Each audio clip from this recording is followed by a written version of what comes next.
సమాజంలో మార్పు తీసుకురాగల శక్తి జర్నలిజానికి ఉందని, దిగజారిపోతున్న వ్యవస్థలను నిలబెట్టేది మీడియానే అని ఇండియా జర్నలిస్ట్ యూనియన్ ఐజేయు జాతీయ అధ్యక్షులు Telangana media academy chairman K. Srinivasa Reddy ఉద్ఘాటించారు.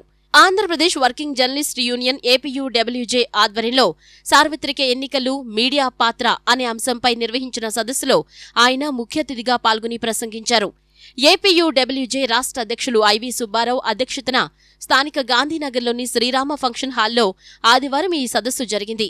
ఈ సందర్భంగా శ్రీనివాసరెడ్డి మాట్లాడుతూ, ఎన్నికల్లో పోటీ చేసే అభ్యర్థి 100 కోట్లు ఖర్చు చేస్తున్నా ఎన్నికల సంఘం కళ్లకు గంతలు కట్టుకున్నట్లు వ్యవహరిస్తోందన్నారు. మీడియాలో వార్తలు వస్తున్నప్పటికీ వాస్తవాలను బయటపెట్టడానికి సంకోచిస్తుందన్నారు. ఎన్నికల్లో డబ్బు ప్రాధాన్యత పెరిగిందని, ఇటీవల జరిగిన తెలంగాణ అసెంబ్లీ ఎన్నికల్లో కనీస ఖర్చు 10,702 కోట్లు ఉందన్నారు. రాజకీయ పార్టీలకు ఎలక్టోరల్ బాండ్స్ ద్వారా డబ్బు సమకూరుతుందన్నారు. అంతేకాకుండా ఐటీ, ఈడీ, సిబిఐ సంస్థల దాడులు చేయటం ద్వారా కూడా వేల కోట్ల రూపాయలు కేంద్రంలో అధికారంలో ఉన్న పార్టీకి డబ్బులు సమకూరుతున్నాయని చెప్పారు. దేశంలో దారిద్ర్య రేఖకు దిగువన ఉన్న 23% ప్రజలు ఓటు వేసేందుకు డబ్బులకు ఆశపడి ఉండవచ్చునేమోగాని ఉపాధ్యాయ, పట్టభద్రుల ఎమ్మెల్సీ ఎన్నికల్లో విద్యావంతులు కూడా ఓటుకు డబ్బులు తీసుకోవటం దారుణమన్నారు. పత్రికల స్వేచ్ఛ, హక్కుల కోసం ప్రెస్ కౌన్సిల్ ఆఫ్ ఇండియా ఉందని, ఎలక్ట్రానిక్ మీడియాకు అలాంటి వ్యవస్థ లేకపోవడంపై విచారం వ్యక్తం చేశారు. Print media, electronic media, social మీడియాలను ఒకే వ్యవస్థగా తీసుకుని మీడియా కౌన్సిల్ ఏర్పాటు చేయాలని అనేకసార్లు కేంద్రానికి వినతి పత్రాలు ఇవ్వడం జరిగిందన్నారు. ప్రధాన స్రవంతిలోని మీడియా బయటకు తీయలేని వాస్తవాలను సోషల్ మీడియా ద్వారా వెలుగులోకి వస్తున్నాయని చెప్పారు. స్వీయ నియంత్రణ పాటించాల్సిన సోషల్ మీడియాలో విశృంఖలత్వం పెరిగిపోవటం ఆందోళన కలిగిస్తోందన్నారు.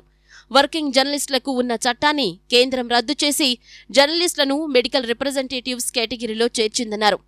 జర్నలిస్టులు యాజమాన్యాల పేరు చెప్పి తాము చేయాల్సిన బాధ్యతను సక్రమంగా చేయాలని సూచించారు. తెలంగాణ ఎన్నికలలో ఎంత ఖర్చు చేసి ఉంటారు అన్న అంచనా వేశాను. రాజకీయ పార్టీల ప్రముఖులను అడిగాను, మీ పార్టీ నుంచి ఇంతమంది పోటీ చేశారు కదా, పార్టీ నుంచి ఎంత ఇచ్చారు, అభ్యర్థులు ఎంత ఖర్చు పెట్టుంటారు? చాలా నిర్భయంగా సత్యమే చెప్పారు. ఆ అంచనాలు వేశాను. పోటీ చేసిన అందరూ అభ్యర్థులు 40 లక్షలు అనుకుంటా. ఇప్పుడు ఎంత? 40 లక్షలు. 40 లక్షలకు ఖర్చు చేయలేని చాలా మంది అభ్యర్థులు ఉంటారు. 40 లక్షలు కూడా ఎన్నికల్లో ఖర్చు చేయని ఉత్సాహం కొద్దీ ఈసారి చూద్దాం, లేకపోతే ఎవరైనా డబ్బులు ఇచ్చి విత్డ్రా చేపిస్తారా, ఇవన్నీ ఉంటాయి కదా, వ్యాపారమేగా. అట్లా యావరేజ్ లెక్కేస్తే 10,702 కోట్లు వచ్చాయి ఖర్చు. 10,702 కోట్లు తెలంగాణ శాసనసభ ఎన్నికల్లో కనీసం ఖర్చు చేసినటువంటి మొత్తం. యాజమాన్యాలు అడ్డొచ్చాయా ఈ వార్త రాయొద్దు? యాజమాన్య పాలసీలు ఉన్నాయి. మొత్తం ఈ ఎన్నికల్లో ఎంత ఖర్చు చేశారని జర్నలిస్టులుగా, ఒక ఆలోచనాపరులుగా, సమాజాన్ని మంచి సన్మార్గంలో పయనించాలని కోరుకునే వాళ్ళగా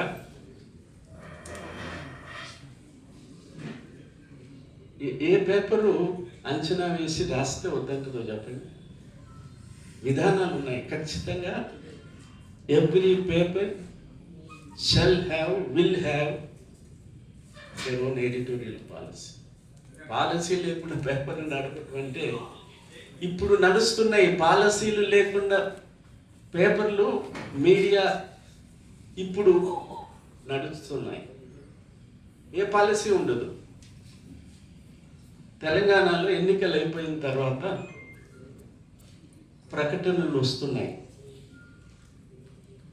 మా రాజకీయ వ్యాపారానికి ఇబ్బంది, నష్టం కలగని రీతిలో నేను ఏ రాజకీయ పార్టీనైనా మాట్లాడతాను.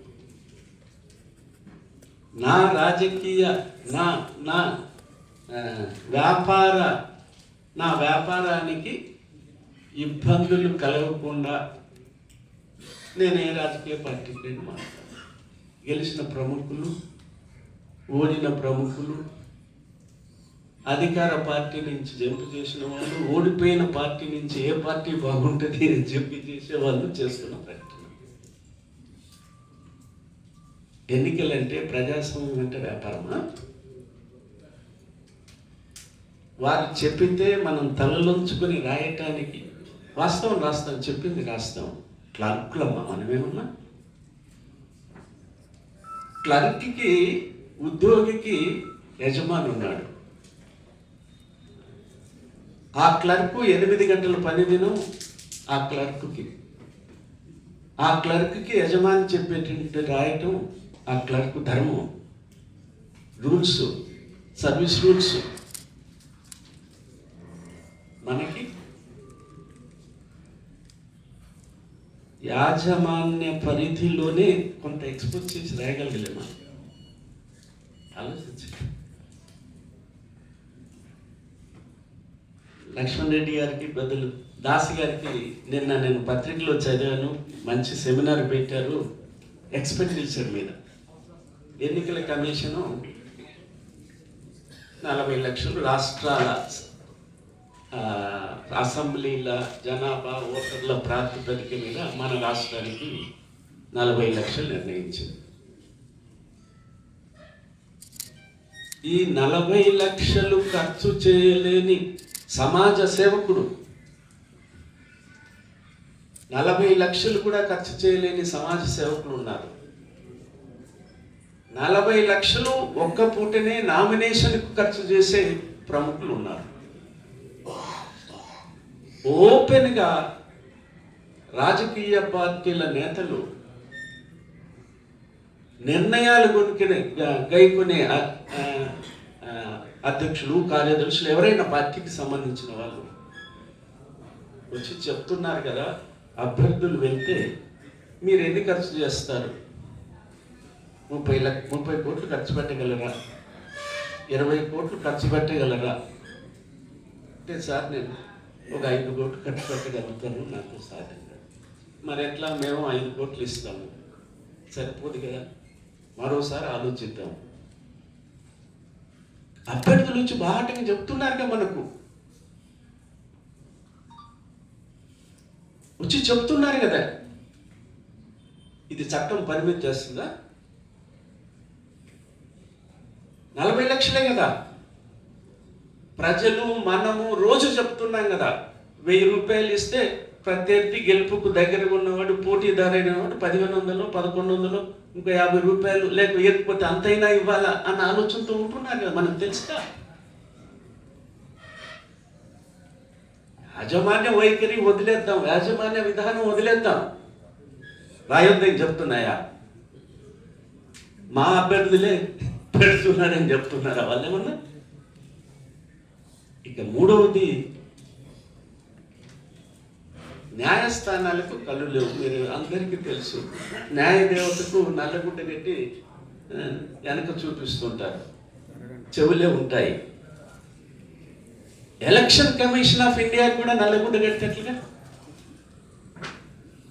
కళ్ళకు నల్లగుడ్డ ఎట్లా కడతారు? ఉన్న వ్యక్తులు ఎలక్షన్ కమిషన్ నిర్వహించే వాళ్ళు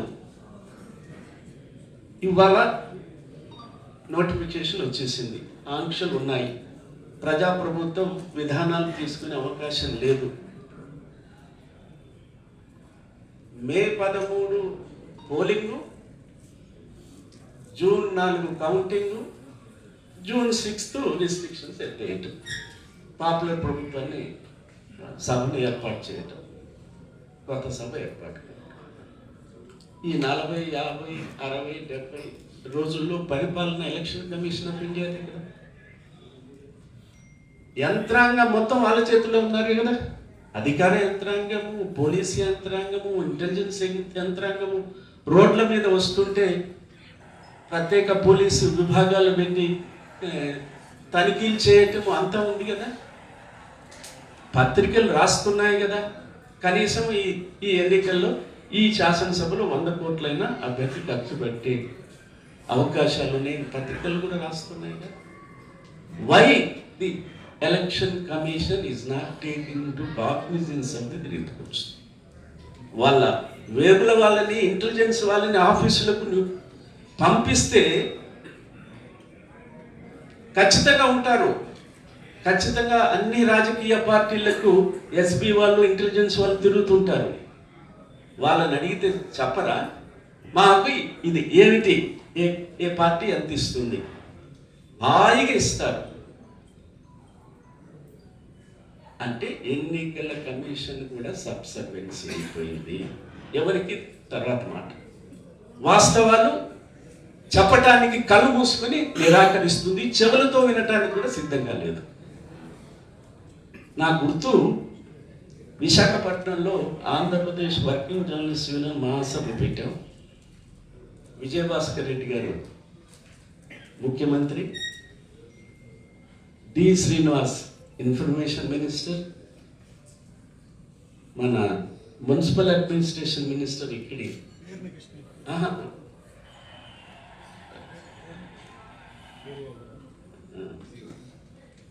కృష్ణా జిల్లా, మన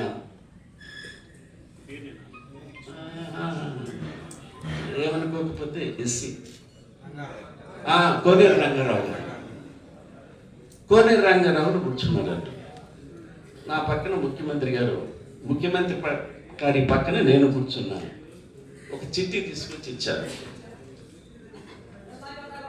ఎన్నికల కమిషన్ నోటిఫికేషన్ ఇష్యూ చేసింది.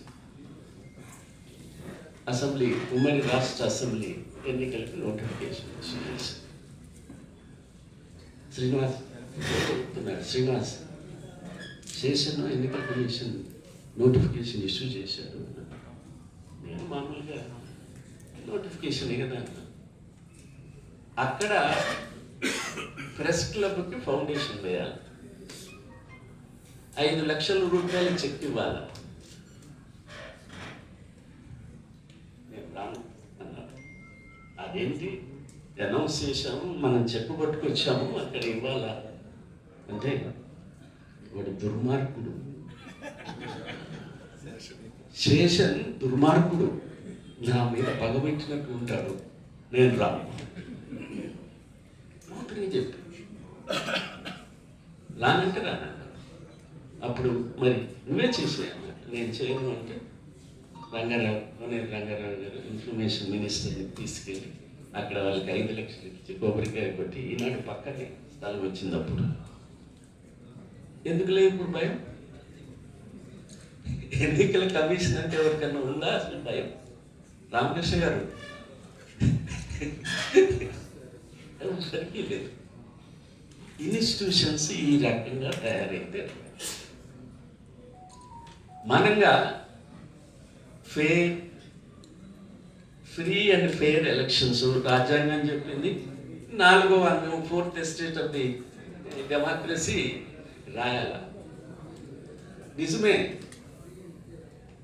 పోలింగ్ రామకృష్ణ గారు వెళ్ళారు, దాసు గారు వెళ్ళారు, ఫోటోలు వేస్తాం, ఓటింగ్ వేయటానికి పోలింగ్ స్టేషన్కి వచ్చారు. అంతేనా? ఇప్పుడున్న పరిస్థితుల్లో సమాజం ఈసరించుకుంటుంది, సమాజం ఈ ఎన్నికల తీరు ఈసరించుకుంటుంది. ఏం చేయలేకపోతున్నారు. క్యాండిడేటు మనమే చెప్తున్నాము 100 కోట్ల వరకు పెట్టగలుగుతాడు సార్ ఇతను అంటే. నేను అనేది మిత్రులందరినీ, ఎక్కడి నుంచి వస్తున్నాయి డబ్బు మరి రాజకీయ పార్టీలకి? చూసినాగా ఎన్నికల బాండ్లు ఏ రకంగా వచ్చాయి. ఇవాళ హిందూ రాసింది, మీరంతా చదువుకుంటారు. 78 కార్పొరేట్ సంస్థలు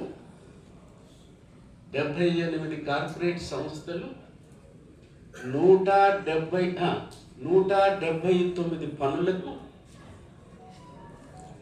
ఆ 179 పనుల విలువ 3.8 lakh crores, 3,80,00,000 80,000 విలువ గల పనులు, లక్షల కోట్ల రూపాయల పనులు 79 కార్పొరేట్ సంస్థలు 178 పనులకు ప్రభుత్వం ఇచ్చేసింది. దానివల్ల కేంద్రంలో అధికారంలో ఉన్న పార్టీకి 2008 కోట్లు వచ్చేసాయి. 2008 కోట్లు. అట్లాగే ఐటీ, సిబిఐ అండ్ ఈడీ దాడులు జరిపిన సంస్థలు 52 సంస్థల మీద దాడులు జరిపితే, దాడులు జరిపిన తర్వాత దాదాపు 1,500 చిల్లర కోట్ల రూపాయలు బానిస రూపంలో అధికారం పట్టుకొచ్చారు. ఇంకొకటి ఉంది, ఇది ఎవరు తీసుకురావాలా? కిందికి ఎవరు? రాజకీయ పార్టీలకు పరిమితులు ఉన్నాయి, వాళ్ళకున్న ఏమంటాము స్వార్థం కూడా ఉంది. 15 కోట్లు 6,000 కోట్ల రూపాయలు తీసుకున్న అయినా బాండ్లు వద్దంటే ఎందుకు వద్దంటున్నారు? ఏదో రకంగా ఇవ్వాలి కదా మాకు డబ్బులు, ఏదో రకంగా ఇవ్వాలనేది ఇంద్రజిత్ గుప్తా కమిటీ ఎన్నికల తీరు మీద, ఎన్నికల సంస్కరణల మీద దాదాపు 20-25-30 ఏళ్ళ నాడు ఓ బ్యూటిఫుల్ రిపోర్ట్ ఇచ్చారు. అందరూ మెచ్చుకున్న రిపోర్టు అదే. అమలు చేయాలని కోరారు. ఎన్నికలకు ఎట్లా నిర్వహించాలా, రాజకీయ పార్టీలు ఆర్థికంగా ఏ ఎలక్షన్ క్యాంపెయిన్కి సంబంధించి ఏ రకంగా ఇవ్వాలని చెప్పి ఎందుకు తుంగలు పెట్టారు అంటే, ఇవాళ ప్రజాస్వామ్య వ్యవస్థలో మనకున్న BPL family definition, below poverty line అనే దానికి ఒక డెఫినేషన్ ఉంది. 33 రూపాయలు రోజుకు ఖర్చు పెట్టలేని కుటుంబం బీపీఎల్ కిందే వస్తుంది. రోజుకు 33 రూపాయలు కూడా ఖర్చు పెట్టుకోలేదు ఆ కుటుంబం. పట్టణ ప్రాంతాల్లో 26 రూపాయలు ఖర్చు పెట్టలేని వాళ్ళు గ్రామీణ ప్రాంతాల్లో. ఏమిటిది? 75 ఏళ్ళు అయింది, ఇంకా బీపీఎల్ కింద 22%, 20%, 23% ఏదో ఉంది. అలాంటి వాడు ఆశపడతాడు డబ్బులకి. గ్రాడ్యుయేట్ ఎన్నికల్లో, టీచర్స్ ఎన్నికల్లో ఓటర్లు నిస్సిగ్గుగా గ్రాడ్యుయేట్ చదువుకున్నవాడు వీడంటే అంత ప్రజలు మూర్ఖులు. ఈయన గ్రాడ్యుయేట్ ఉండి తీసుకున్నది మూర్ఖత్వం కాదు, డబ్బులు. చదువుకున్న వాళ్ళే, చదువుకున్న వాళ్ళే గ్రాడ్యుయేట్ ఎన్నికల్లో పోటీ చేయటానికి జడిసే వ్యవస్థ ఇది. టీచర్స్ ఎన్నికల్లో పోటీ చేయటానికి బెదిరిపోయే వ్యవస్థ ఇది. డబ్బులు తినేవాళ్ళు గ్రాడ్యుయేట్స్, పోస్ట్ గ్రాడ్యుయేట్స్ అయినప్పుడు మనం సిగ్గుపడాలా, నవ్వాలా, ఎక్స్పోజ్ చేయకూడదా? మనం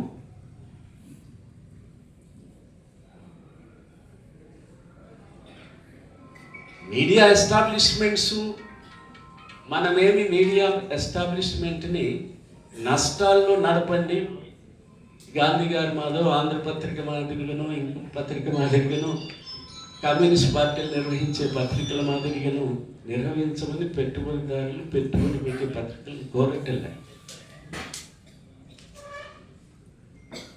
పక్కనున్న పాకిస్తాన్లో పేపర్ ఖరీదు ఎంతో చెప్పండి. న్యూస్ పేపర్ ఖరీదు పక్కనున్న పాకిస్తాన్లో సురేష్ చెప్పాడుగా 15 రూపాయలు ఖర్చు అయితే 5 రూపాయలు కలుపుకుంటున్నాడు. నష్టపోవాలా ఆయన? అస్సలు నష్టపోకూడదు. అడ్వర్టైజ్మెంట్స్ కావాలా, సర్క్యులేషన్ పెంచాలి. పాకిస్తాన్లో 15, 20, 25 రూపాయలు న్యూస్ పేపర్ ఖర్చు కాస్ట్. ఇది దేశ సేవ. దేశ సేవ చేసినా స్వార్థం తినడానికన్నా రావాలిగా, ఆ సేవ వద్దనట్టెళ్ళే. పెద్దలు చెప్పారు, దాస్ గారు, చట్టాలు ఉన్నాయిగా, మీకు వేతనాలు కావాలిగా, మీకు వేతనాలు ఇవ్వాలి కదా. 1955లో వర్కింగ్ జర్నలిస్టులకు చట్టం తీసుకొచ్చారు, పార్లమెంట్ ఆమోదించింది. ఆ చట్టం ప్రకారంగా మీడియా తప్పు చేస్తే ఎవరి వెనకనైనా పడి ప్రతిష్ట తీయటానికో దురుద్దేశాలతో ప్రభుత్వాలు మీడియా మీద కక్ష సాధింపు చేస్తే, జర్నలిస్టుల మీద కక్ష సాధింపు చేస్తే, లేదా జర్నలిస్ట్కి సమాజం లేదా వ్యక్తుల నుంచి థ్రెట్ ఉంది అనే భావం ఉంటే దాన్ని ఎడ్యుకేట్ చేయటానికి క్వాసీ జ్యుడిషియల్ మెథడ్తో ప్రెస్ కౌన్సిల్ ఆఫ్ ఇండియా ఏర్పాటు చేశారు. వేతన సంఘం ఉంది. సార్వత్రిక ఎన్నికలు మీడియా పాత్ర. ఇప్పుడు మీడియా అంటే యాజమాన్యాలు, జర్నలిస్టులు. యాజమాన్యాలు వేరు, జర్నలిస్టులు వేరు. యాజమాన్యాలు వారి లాభార్జనకు అనుగుణంగా ఎలా ఉంటున్నాయి, ప్రభుత్వాలు ఎలా లొంగ తీసుకుంటున్నాయి అనే అంశాలను పక్కన పెడితే, జర్నలిస్టులు చాలా ఇబ్బందికర పరిస్థితుల్లో వాళ్ళ విధి నిర్వహణలో చాలా ఇబ్బందులు ఎదుర్కొంటున్నారు. మా హక్కులు కాలరాసపడ్డాయి, మా సంక్షేమ పథకాలన్నీ హరించబడ్డాయి. చివరికి భౌతికంగా మా మీద దాడులు జరుగుతున్నాయి.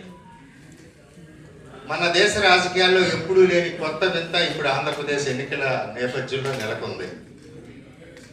ప్రధాన పోటీ పార్టీలు రాష్ట్ర కార్యాలయం నుంచే అన్ని ప్రాంతాల్లో జర్నలిస్టులకి గిఫ్ట్లు పంపించటం, ఆ పార్టీ అభ్యర్థులు ఇదిగా ఈ గిఫ్ట్లని మీరిచ్చే గిఫ్ట్లు జోడించి ఇవ్వమని ఆత్మీయ సమావేశాలు పెట్టమని పెట్టడం, ఆటి కుటుంబం ద్వారా వాళ్ళకి మేము చేసామని నిరూపించుకునే ఒక పరిస్థితి ఈరోజు రాష్ట్రంలో ఏర్పడింది.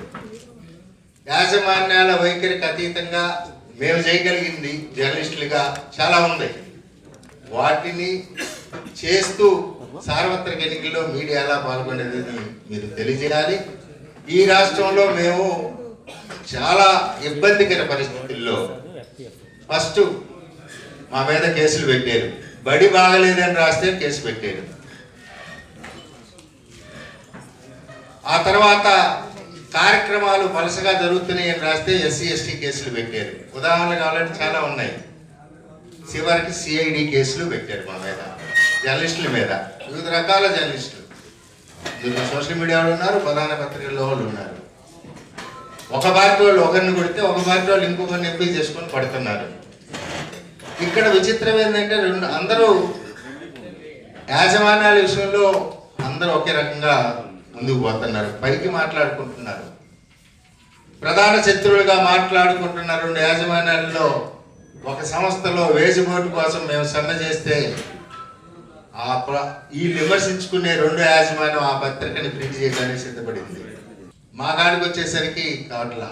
అయినా సరైన జీతాలు ఉన్నా లేకపోయినా జర్నలిజం మీద ఉన్న ఆసక్తి, సామాజికతో పనిచేస్తున్న ఈ జర్నలిస్టులు తమను తాము రక్షించుకునేందుకు, వారికి అండగా ఉండేందుకు ఆంధ్రప్రదేశ్ వర్కింగ్ జర్నలిస్ట్ అనేది ఉన్నప్పటికీ బాధ్యతలు అందరికీ రావచ్చు, కానీ ఆ బాధ్యతల్ని నిర్వర్తించడంలో ఉన్న నాయకత్వ పమిట ఏదైతే ఉందో, నాయకత్వ పటిమ కామ్రేడ్ శ్రీనివాస్ రెడ్డి గారికి నిదర్శనం అది.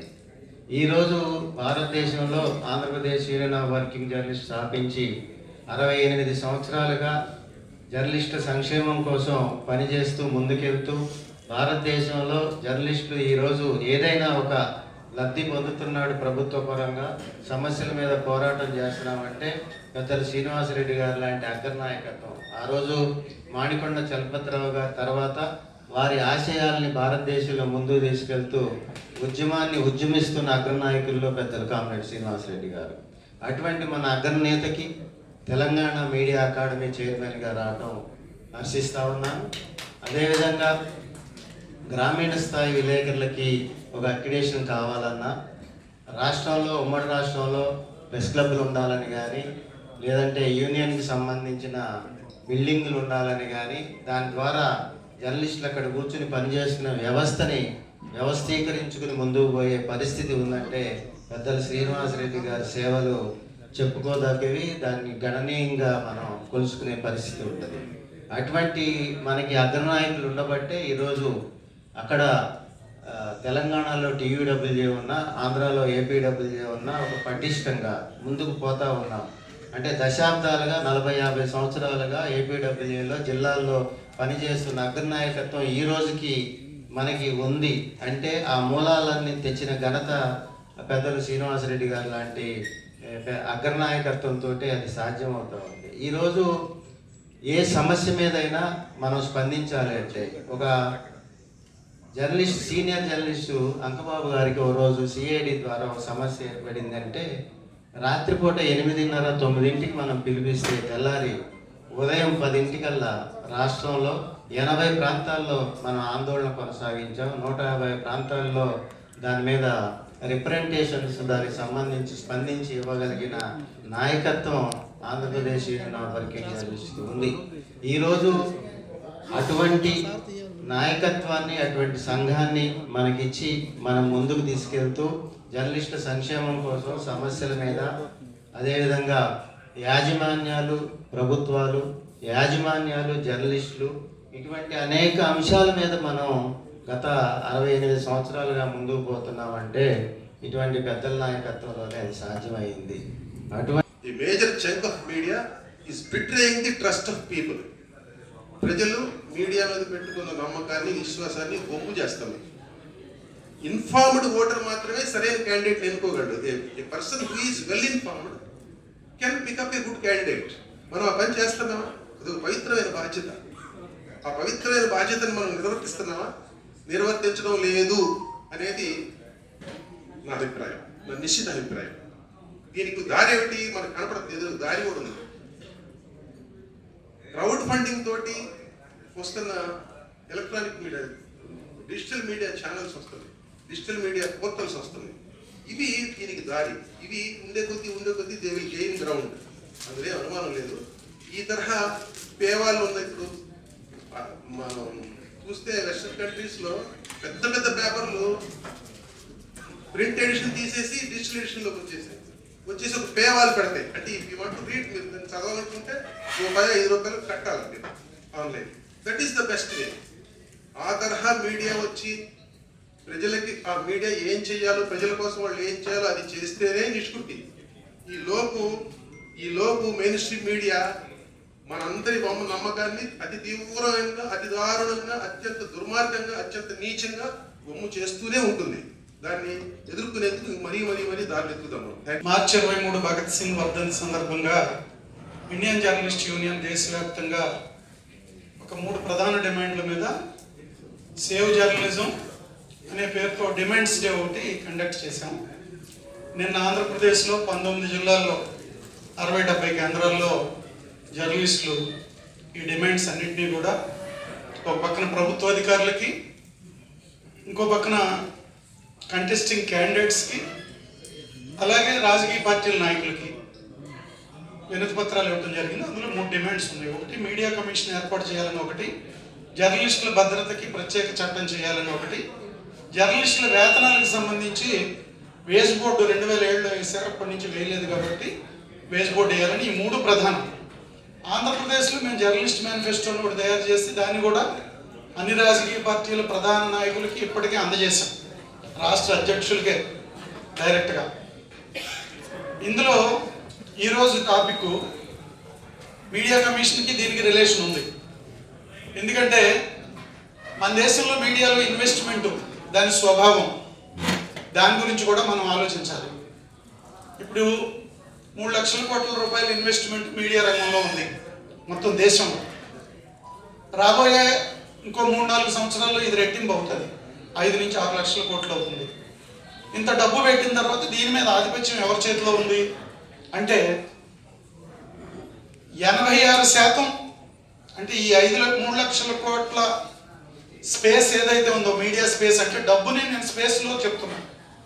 3 లక్షల కోట్ల రూపాయలు ఇన్వెస్ట్మెంట్ ఉన్న మీడియాలో 86% స్పేస్. కేంద్రంలో రూలింగ్ పార్టీ ఏదైతే ఉందో దాని చేతిలో ఉంది 86%. దాన్ని బట్టి మీడియా ఎంత స్వతంత్రంగా పనిచేయగలదు అనేది ఒక సమస్య. ఈరోజు యువత కొన్ని లక్షల మంది ఉద్యోగాలు లేక, పరిశ్రమలు లేక, ఉపాధి దొరక్క బాధపడుతూ ఉంటే ఆ నిరుద్యోగ సమస్యల గురించి మనం వార్త రాయకుండా ఎలా ఉండగలుగుతాం? ఆంధ్రప్రదేశ్ ఈరోజు అక్షరాస్యతలో 30వ స్థానంలో ఉన్నాం. చాలామంది అనుకుంటారు ఆంధ్రప్రదేశ్ అంటే అంతా సాఫ్ట్వేర్ ఇంజనీర్లు అమెరికా పోతున్నారు, చాలా బాగా డెవలప్ అయిందని. కానీ భారతదేశంలో ఉన్న 35 రాష్ట్రాల్లో కేంద్రపాలిత ప్రాంతాలతో కలుపుకుంటే 35లో మనం 30వ స్థానంలో ఉన్నాం. అతి తక్కువ అక్షరాస్యత ఉంది.